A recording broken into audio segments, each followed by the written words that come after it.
स्वागतम बच्चों। अब आइए शुरू करें कारक उपपद विभक्ति पाठ का दूसरा क्लास। पिछले क्लास में हमने देखा था कि कर्म कारक क्या होता है। कर्म कारक के विषय में हमने जानकारी प्राप्त की थी कि कार्य का प्रभाव जिस पर पड़ता है वो कर्म कारक कहलाता है। और पुल्लिंग और स्त्रीलिंग वाक्यों की रचना हमने देखी थी। अब देखते हैं नपुंसक लिंग में किस प्रकार वाक्य का प्रयोग होता है। महिला भोजनम पचती, महिला भोजन पकाती है। बालिका पुष्पे पश्यति, बालिका दो फूलों को देखती है। बालक पुस्तकानि पश्यति, बालक पुस्तकों को देखता है। तो पहले वाक्य में महिला करता है, पचती उसकी क्रिया, और पकाती है तो किसको पकाती है? भोजन को पकाती है। तो इसलिए कर्म कार्य का प्रयोग हुआ भोजनम। दूसरे वाक्य में बालिका देखती है। अब बालिका यहाँ पे दो फूलों को देखती है, इसलिए यहाँ पे पुष्पम पुष्पे पुष्पाणि और द्वितीय का पुष्पम पुष्पे पुष्पाणि का द्विवचन पुष्पे हुआ। तीसरे वाक्य में बालक देखता है, लेकिन यहाँ बहुवचन को देखता है, पुस्तकों को देखता है। तो पुस्तकों को देखता है अर्थात द्वितीय का बहुवचन। तो पुस्तकम पुस्तके पुस्तकानि, पुस्तकम पुस्तके पुस्तकानि, इसलिए यहाँ पुस्तकानि होगा। अब आते हैं उपपद विभक्ति पर। द्वितीय विभक्ति के उपपद वो कौन कौन सी परिस्थिति होती हैं जिसमें कारक चिन्ह के नियमों को ध्यान में न रखते हुए विशेष परिस्थितियों के अनुसार विशेष विभक्तियों का प्रयोग होता है। तो सबसे पहले देखते हैं गम। गम के साथ हमेशा द्वितीय विभक्ति लगती है। तो जहाँ क्रिया गम से समाप्त हो, जहाँ गम का रूप आता हो, वहाँ पे द्वितीय विभक्ति का प्रयोग होता है। तो सह विद्यालयम गच्छति, वह गच्छति होने के कारण विद्यालय का द्वितीय विद्यालयम हो गया है। अगला उपपद आरूह के कारण द्वितीय विभक्ति लगती है। आरूह अर्थात चढ़ना, रूह मतलब चढ़ना, आरूह के साथ हमेशा आ लगता है तो अर्थ होता है चढ़ना। तो आरूह यदि आता है तो द्वितीय विभक्ति का प्रयोग होता है। वैसे वाक्य में पर लगता है, लेकिन जब इसको आरूह के साथ प्रयोग करेंगे तो ये द्वितीय विभक्ति हो जाएगी। जैसे बंदर पेड़ पर चढ़ता है, यहाँ पर पेड़ के साथ पर है, अधिकरण होना चाहिए, परंतु आरूह चूँकि उपपद है द्वितीय का, इसलिए यहाँ पे सप्तमी का प्रयोग ना होके द्वितीय का प्रयोग होगा। तो बनेगा वानरः वृक्षम आरोहति, न कि वानरः वृक्षे आरोहति। तो आरूह के साथ द्वितीय विभक्ति। अगला उपपद सह ग्रामम प्रति आगच्छति। तो प्रति के साथ द्वितीय विभक्ति का प्रयोग होता है। प्रति का अर्थ होता है की ओर, टुवर्ड्स, की ओर। तो यहाँ देखकर लगता है की ओर मतलब षष्ठी लगता होगा क्योंकि की लगा है, परंतु प्रति के कारण यहाँ षष्ठी का प्रयोग न होकर द्वितीय का प्रयोग होता है। तो सह ग्रामम प्रति आगच्छति, वह गांव की ओर आता है। तो किसी भी वाक्य के साथ जहाँ प्रति है आपको द्वितीय का प्रयोग करना है। अगला प्रच्छ। प्रच्छ धातु के साथ हमेशा द्वितीय विभक्ति का प्रयोग होता है। ये जो उपपद है उन सबको आप लोग अपने कॉपी में लिख लें ताकि आपको आसान हो यह जानने में कि द्वितीय के साथ कौन कौन सी स्थितियां हैं। तो पहला जैसे गम था, दूसरा आरोह था, तीसरा प्रति था, चौथा है प्रच्छ। तो प्रच्छ के साथ हमेशा द्वितीय विभक्ति लगती है। तो सह अध्यापकम प्रश्नम पृच्छति, वह अध्यापक से प्रश्न पूछता है। यहाँ पे देखने पर प्रतीत होता है से, परंतु प्रच्छ होने के कारण यहाँ पे द्वितीय विभक्ति लगेगी। तो हो गया क्या? सह अध्यापकम प्रश्नम पृच्छति, प्रच्छ के कारण अध्यापकम हुआ। उसी प्रकार याच, याच के साथ द्वितीय विभक्ति लगती है। याचकः तम धनम याचते, याचकः तम धनम याचते, याचक उससे धन मांगता है। ठीक है, उससे यहाँ पे उससे यहाँ से है, परंतु याच होने के कारण यहाँ पे द्वितीय विभक्ति आई। और याच आत्मनेपदी धातु है, इसलिए इसका रूप परस्मै पद में नहीं चलता, आत्मनेपद में चलता है। तो रूप बनता है याचते, याचेते, याचन्ते। तो यहाँ पे याचते, याचिका तम धनम याचते। अगली स्थिति धिक। धिक के साथ द्वितीय विभक्ति आती है, धिक त्वाम, तुम पर धिक्कार है। तो पर यहाँ लगता है जब हिंदी में हम वाक्य कहते हैं कि तुम पर धिक्कार है, परंतु हिंदी में, संस्कृत में धिक के साथ द्वितीय विभक्ति, इसलिए त्वम युवाम यूयम, त्वाम युवाम युष्मान।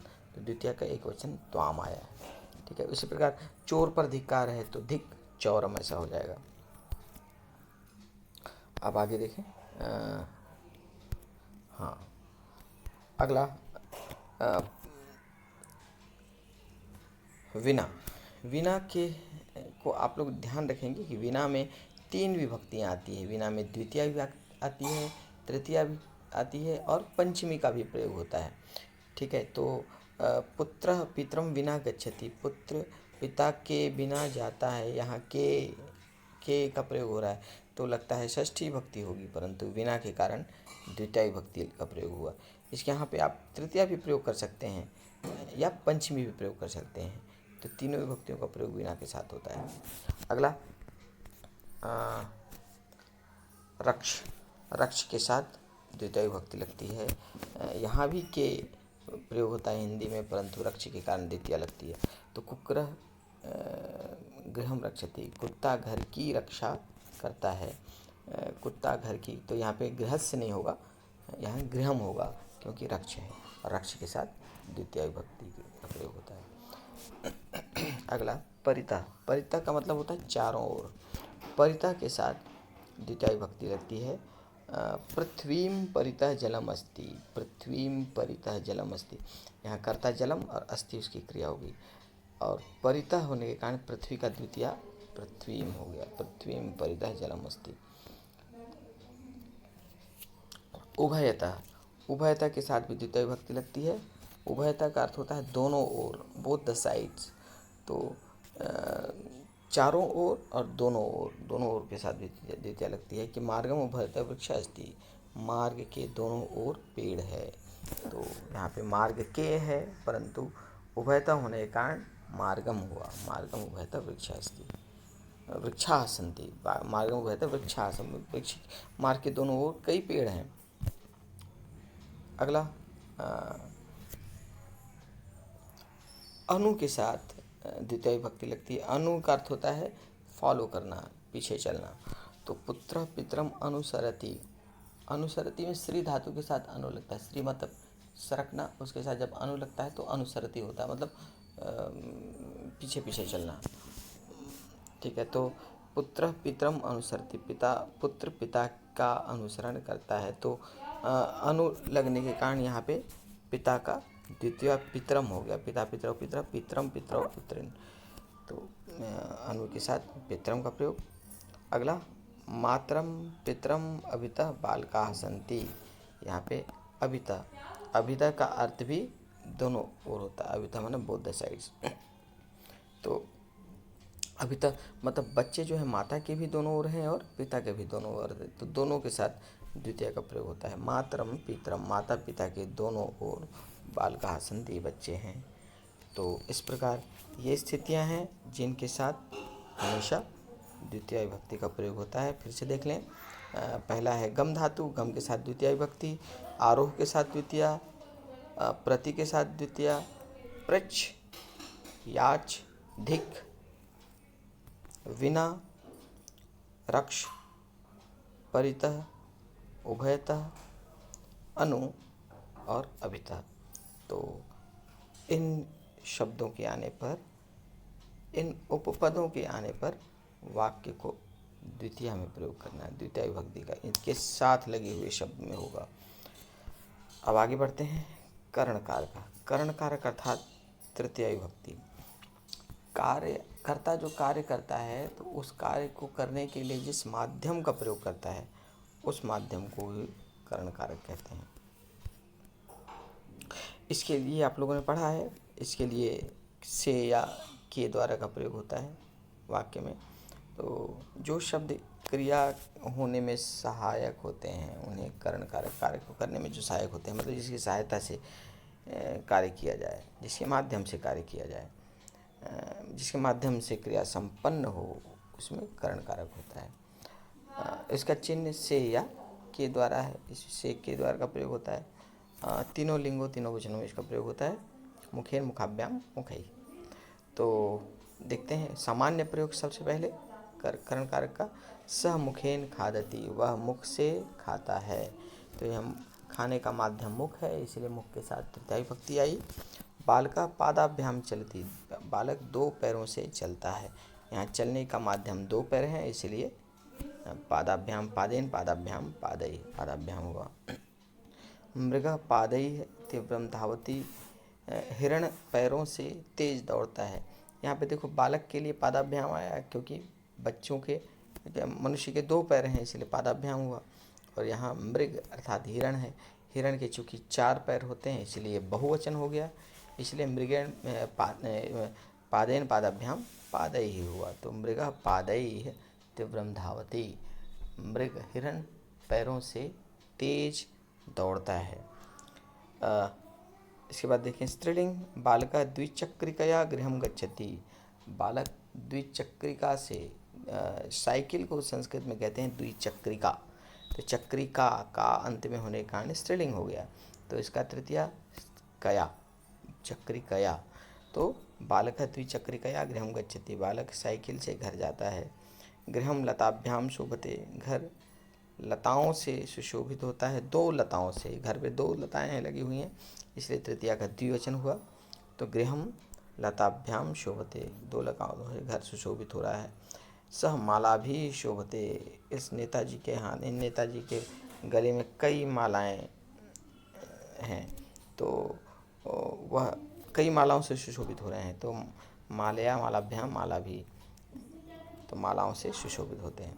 इसके बाद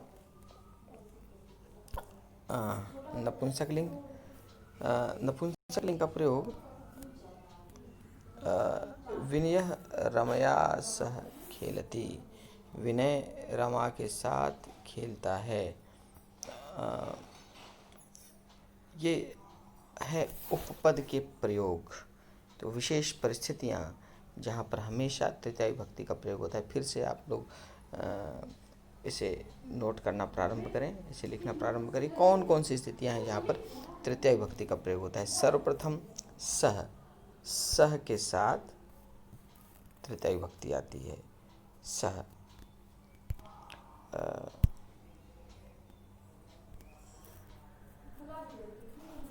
यहाँ पे विनय रमया सह खेलती, यहाँ सह आया है, इसीलिए इसके साथ तृतीया का प्रयोग होगा।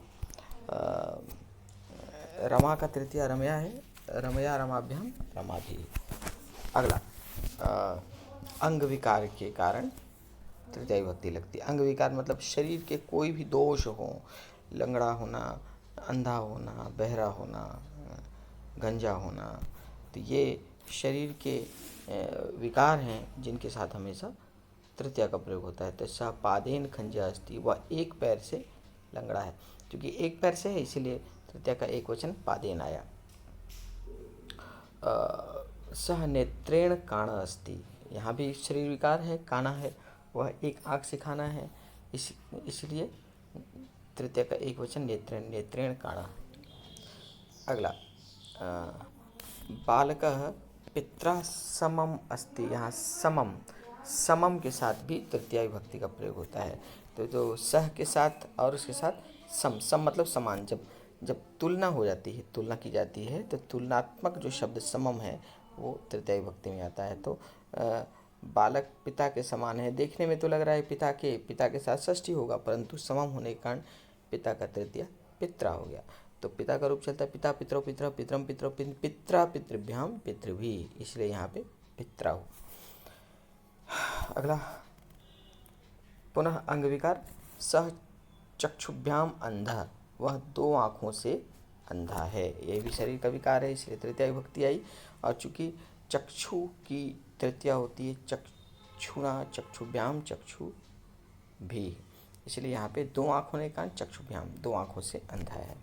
स चक्षुभ्याम, 2 आँखों से अंधा है। सदृश, जिस प्रकार समम है उसी प्रकार सदृशम है, दोनों का एक ही अर्थ है। तो समम और सदृशा दोनों के साथ तृतीया का प्रयोग होता है। तो कन्या मात्रा सदृश, कन्या माता के समान है।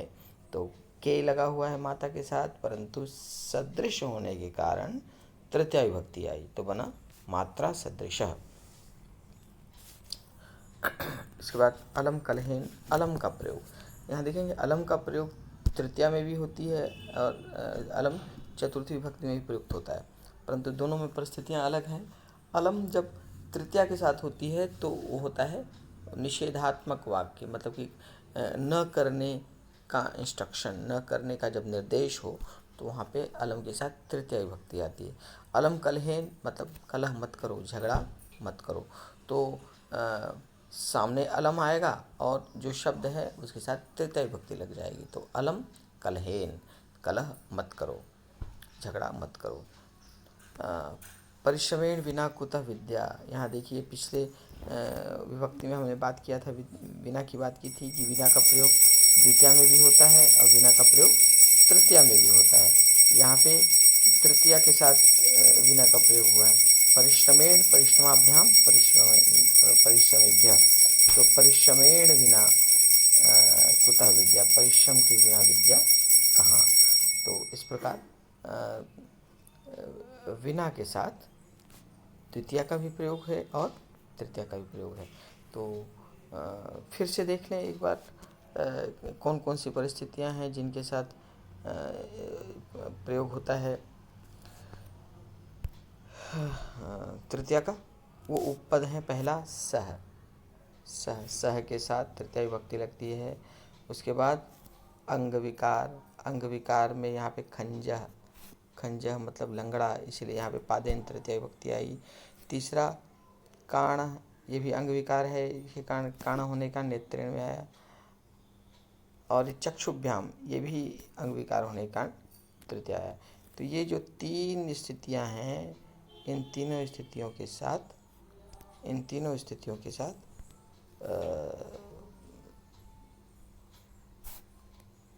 तृतीया का प्रयोग हुआ अंग विकार के कारण। इसके बाद समम, समम और सदृशम, ये दोनों एक समान है। समम के बाद समान, सदृश का मतलब भी समान, इनके साथ भी तृतीया का प्रयोग होता है।